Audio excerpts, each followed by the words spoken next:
नमस्कार, मैं इंदौर से नाड़ी वैद्य पुष्पा श्रीवास्तव आपका स्वागत करती हूँ।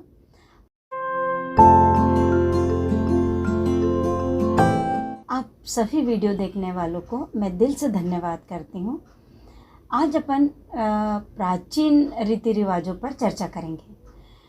आप देखते हैं कि पहले के ज़माने में, आज से पुराना जो समय था, हमारे समय, हम जब छोटे थे उस समय की बात, जो परंपराएं थी, आज भी कई घरों में है लेकिन बहुत कम परसेंटेज है। पहले ये होता था कि जब भोजन बनता था तो सबसे पहले जो एक रोटी बनती थी वो कुत्ते की बनती थी। फिर उसके बाद पूरी रोटी बनने के बाद, फुलके बनने के बाद जो भी गाय की बनती थी। फिर जो जितना भोजन बना होता था वो सब हम लोग अग्नि में समर्पित करते थे। फिर अग्नि में समर्पित करने के बाद ईश्वर की थाली निकाली जाती थी। ईश्वर की थाली निकालने के बाद कोई भी अतिथि या ब्राह्मण होता था उसको भोजन कराते थे। फिर परिवार के लोग, सभी लोग वो भोजन को ग्रहण करते थे। अब देखिए इसमें क्या साइंस छुपा है। मैं आपसे ही प्रश्न करती हूँ, ये मेरी निजी राय नहीं है, ये मुझे कही गई लोगों की बातें हैं। कुछ चीज़ें शास्त्रों में हैं, कुछ चीज़ें शास्त्रों में नहीं हैं।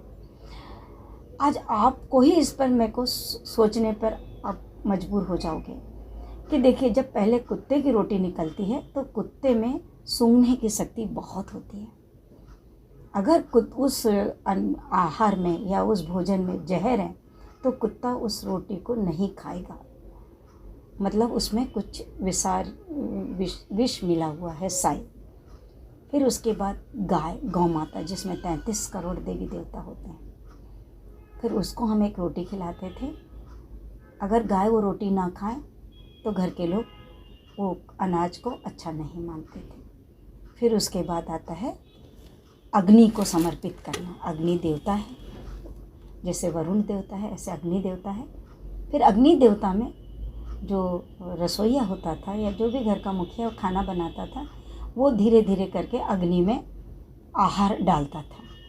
देखिए कितने वैज्ञानिक थे हम लोग, पहले के लोग। वो फ्लेम देखता था। उसका रहस्य ये है अग्नि में भोजन करने का कि वो फ्लेम देखता था। अगर जहरीले कोई तत्व है तो जो लौ उठती है भोजन डालने के बाद अग्नि में, वो कहीं हरे, नीले, जिसमें विष होता है, अलग अलग विष के अलग अलग फ्लेम उठती हैं। वो समझ जाता था कि कहीं ना कहीं भोजन विषादग्रस्त है, विष है। फिर उसके बाद आता है देवताओं को भोजन, कि ईश्वर, हमने परीक्षण कर लिए हैं, अगर इसमें सब कुछ अच्छा है, आपको समर्पित, आप संभालिए, हम लोगों का जीवन आपके हाथों में। देखिए कितनी साइंटिफिक बातें थी। फिर जब इंसान भोजन करने बैठता था तो एक पटिए पे थाली रखता था, एक पटिए पे खुद बैठता था। लकड़ी कुचालक होती है, हमारे शरीर में से ऊर्जा निकलती है और वो ऊर्जा धरती में नहीं समा जाए, इसलिए धरती पर बैठ के हम भोजन करते थे। भोजन करने से पहले पानी और पानी का गिलास ज़रूर भरा जाता था और फिर उसके बाद व्यक्ति पूरा चारों तरफ पानी डालता था ताकि कोई भी जीव जंतु वहाँ तक ना पहुँचे। फिर अन्य देवता को नमन करके भोजन खाता था। फिर भोजन के बाद पान का बीड़ा खाता था लार बनने के लिए। देखिए मैं जब अनुसंधान करती रहती हूँ तो ऐसी ऐसी चीज़ें मेरे सामने आई है कि मैं क्या बताऊँ। मतलब अगर हमारी नालंदा की या तक्षशिला की विश्वविद्यालय नालंदा, अगर वो लाइब्रेरी नहीं जलती, जिसमें करीब करीब 6 लाख किताबें थी, करीब वो सब पांडुलिपि थी, इतना अकूत ज्ञान था उस लाइब्रेरी में। बड़ा दुख होता है, मात्र एक राजा के, एक नवाब के जन्मपन की वजह से ये सब हुआ था। बहुत कभी कभी दिल को बहुत दुख पहुंचता है। अब अपन बात करते हैं, ये भोजन की बात हुई। ये वर्तमान में तो ये सब संभव नहीं है। गाय तो देखिए शहरों में मिलती नहीं, पर गांव में जो लोग हैं वो ज़रूर इस तरह का प्रयोग करें। कुत्ते की रोटी निकालें, गाय की रोटी निकालें, ईश्वर को भोजन समर्पित करें। लेकिन हम मॉडर्न के लोग हैं, आधुनिकता पे जितना जा रहे हैं, हम पुरानी परंपराओं के रहस्यों को ना समझते हुए नज़रअंदाज कर रहे हैं।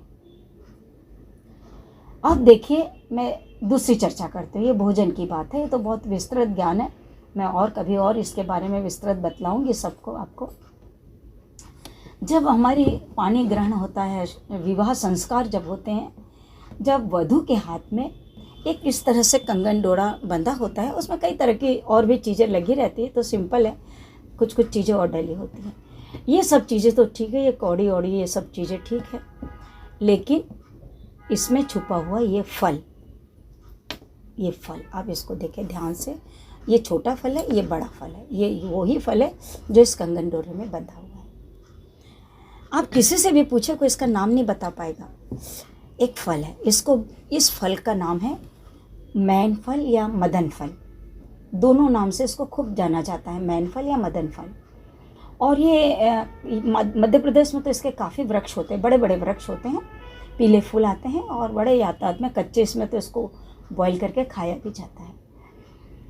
अब देखिए, इस फल को हाथ में बांधने का उनका साइंटिफिक कारण सोच के अचंभित रह जाएंगे आप सोचने पे मजबूर हो जाएंगे। पहले बहुप्रथा विवाह हुआ करती थी, एक परिवार में 2-2, 3-3 विवाह होते थे एक ही व्यक्ति के। राजाओं की बहू रानियां होती थी 7-7, 8-8, और परिवार का जो सबसे बड़ा बेटा होता था वही अपना पीढ़ी संभालता था, वही राजा होता था, वही राजगद्दी संभालता था।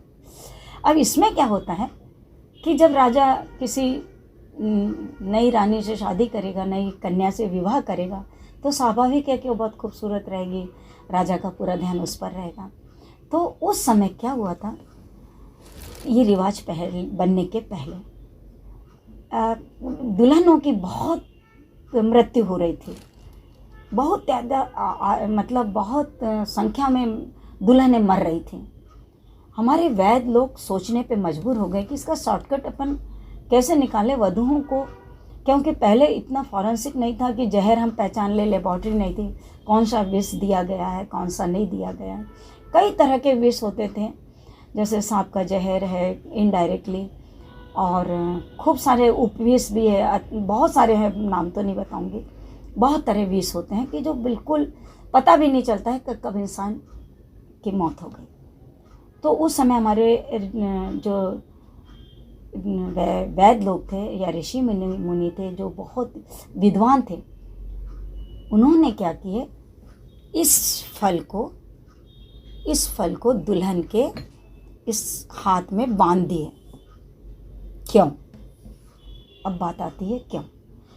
वो इसलिए कि अगर दुल्हन को विवाह के अवसर पर ही विष दिया जा सकता था, क्योंकि उसके पहले तो बहुत परीक्षण होता था भोजन का, तो दुल्हन को विष बड़े आसानी से दे सकते थे, बड़ा आसान रास्ता था। तो उस समय दुल्हन को लगा कि मेरे शरीर में अगर विष चला गया या मचलाहट हुई या कुछ इस तरह से हुआ, तो दुल्हन को समझा दिया जाता था कि अपने हाथ में जो ये बंधा फल है, इसको तुरंत कूट के, कुटी हुई पोटली भी बनती थी इसमें, मैं बताऊंगी, मेरे कुछ चीज़ हैं उसमें, पोटली भी बना के रखते थे, कूटा हुआ भी ये मैन फल उनके हाथ में बंधा होता था। तो ये पानी में घोल के तुरंत वो पी लें दुल्हन, और जैसे ही वो दुल्हन इस मदन फल या मैन फल का चूर्ण पी लेती, आधा चम्मच, ये जो छोटा फल है, तो कुछ सेकंड, कुछ मिनट में ही उसको उल्टी होने लगती है। इसमें उल्टी होने का इतना बड़ा तत्व है कि औषधीय गुण है कि मैं क्या बताऊं। तुरंत उसको इतनी उल्टियां होती थी, और जितना विष पका, अधपका, आंतों का, पेट का, आमाशय का, पूरा विष उल्टी के रास्ते गिर जाता था। अब देखिए, वो दुल्हन या जिसको भी विष दिया गया हो, वो स्वस्थ हो जाता था। हमारे आयुर्वेद में पंचकर्मा में उल्टी भी करवाते हैं और जुलाब भी देते हैं, रेचक विरेचक, बहुत सारी चीज़ें किसी दिन बताऊंगी। तो देखिए, ये कंगन डोरा में जो बनने वाला फल है, ये उल्टी के लिए। एक बात और बता दूं, आजकल तेज़ी से दारू छुड़ाने वाली बातें हो रही है, शराब छुड़ाइए, शराब छुड़ाइए। मेरी इतनी पढ़ाई है जीवन भर, आज भी मैं अपनी इस उम्र में भी पढ़ती रहती हूँ, मैंने कहीं पर भी दारू छुड़ाने की किसी औषधि के बारे में नहीं सुनी। और ये आयुर्वेद के नाम पे क्या दे रहे हैं, केवल ये फल का चूर्ण, फॉर्मेट बदल देते हैं, कुछ और इसमें ऐसी चीज़ें मिला देते हैं कि ताकि एकल दवाई हम पहचान ना पाएँ। कोई लेबोरेटरी नहीं बनी है इसमें क्या क्या डला है मिलान बताने के लिए। और इसको पीते से ही दारू पीने वाला उल्टी कर देता है। अच्छा, जब भी दारू पीता है उल्टी करता है तो लगता है कि दारू छूट रही है, उसको घृणा सी होने लगती है। लेकिन मैं इस वीडियो के माध्यम से बताती हूँ कि देखिए, इसका प्रयोग ज़्यादा ना करें। योग्य वैद्य अगर है, अनुभवी वैद्य है, तब तो आप कर सकते हैं। लेकिन कुछ इमरजेंसी हैं।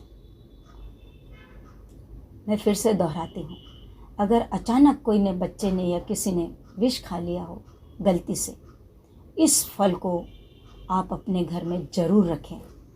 उल्टी करा, सिंपल भाषा में लिखे, उल्टी कराने वाली औषधि। जैसे भी डॉक्टर के पहुंचने तक आपको समय लगता हो, पहले तो सबसे पहले दवाखाने जाइए, हॉस्पिटल जाइए, नली लगा के पॉइज़न निकलवाएं। अगर मान लो किसी कारण से देर हो रही है या हॉस्पिटल बंद है या कोई भी कारण हो, तो तब तो ये आप मेरा प्रयोग करें। नहीं तो प्रथम आपको चिकित्सा एलोपैथ की ही लेनी पड़ेगी, बाद में आयुर्वेद की। ये तो मदन फल के बारे में हो गया। और फिर उसके बाद में इसके बहुत साइंटिफिक पहलू मेरे पास नहीं है, आप खुद सोचिए। आपको मैं खुद एक क्वेश्चन दे रही हूँ, आप उसका आंसर दीजिए। क्या ये सब सही है? क्या ग्रंथों में लिखा हुआ या संत महात्माओं से सुनी हुई बात? अब आपको संत महात्माओं की एक बात बताती हूँ। मैं खूब ओझा, तांत्रिक, संत महात्मा, वृद्ध लोग, आदिवासी, जंगल घूमती रहती हूँ। चाहे बंजारे लोग हों, चाहे बंजारे के गुरु हों, भगवान धन्वंतरी का इतना आशीर्वाद है कि ये लोग मुझे बहुत अच्छे से सब ज्ञान देते हैं। चाहे हमारे ये बेगा जनजाति के लोग हों, मैं कभी अपने फ़ोटो शेयर करूँगी। बेगा जनजाति भारत की सबसे प्राचीन जनजाति है। उनके औषधीय गुण भी मेरे पास इतने, उन्होंने जड़ी बूटियों का मुझे बताया बारे में कि बड़ा आश्चर्य होता है। तो उसमें से अपन बात करते हैं। एक संत ने मुझे बताया एक परंपरा के बारे में कि दूल्हा को घोड़ी पे क्यों चढ़ाते हैं, घोड़े पे क्यों नहीं। कई गाने में घोड़ी पे होके सवार, घोड़ी पे इसलिए चढ़ाते हैं। मेरे को संत बोलने लगे, महात्मा जी ने जो बताए मुझे, ये शास्त्रों में नहीं लिखा है, मैं क्लियर कर रही हूँ। उन्होंने बोले कि घोड़ी नपुंसक को पहचानती है, नामर्दी को। घोड़ी ही एक ऐसा जानवर है जिसका सिक्स सेंस इतना डेवलप होता है कि वो नर मादा को पहचानती है और थर्ड जेंडर मतलब किन्नर को भी ये पहचानती है।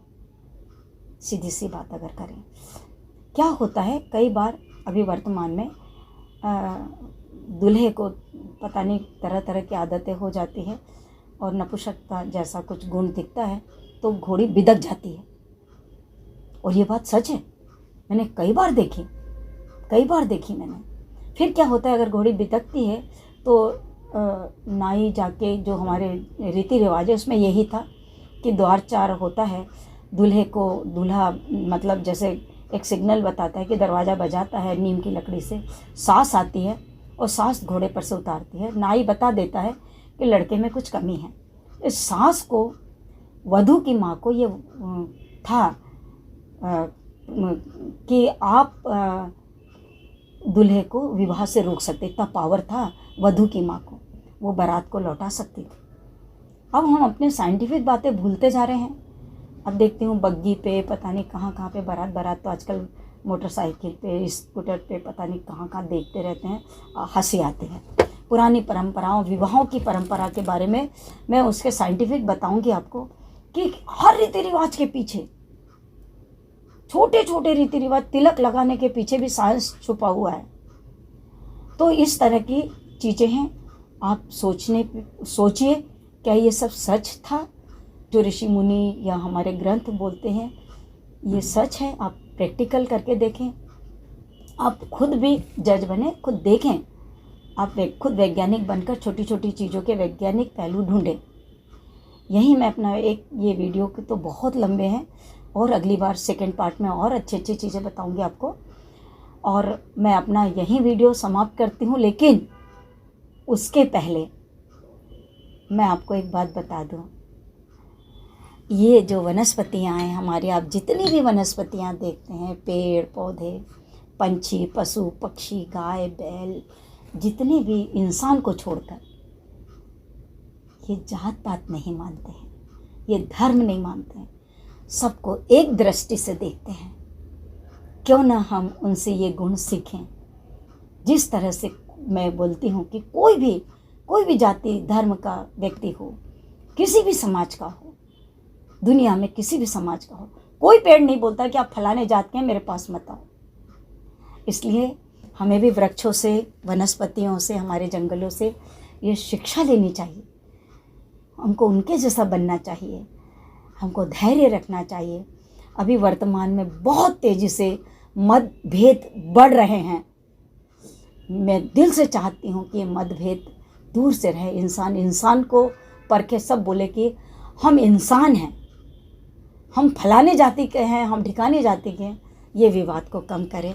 मैं हाथ जोड़ के आपसे रिक्वेस्ट करती हूँ, जिस तुम्हारी वनस्पति है उसी तरह से आप भी बने।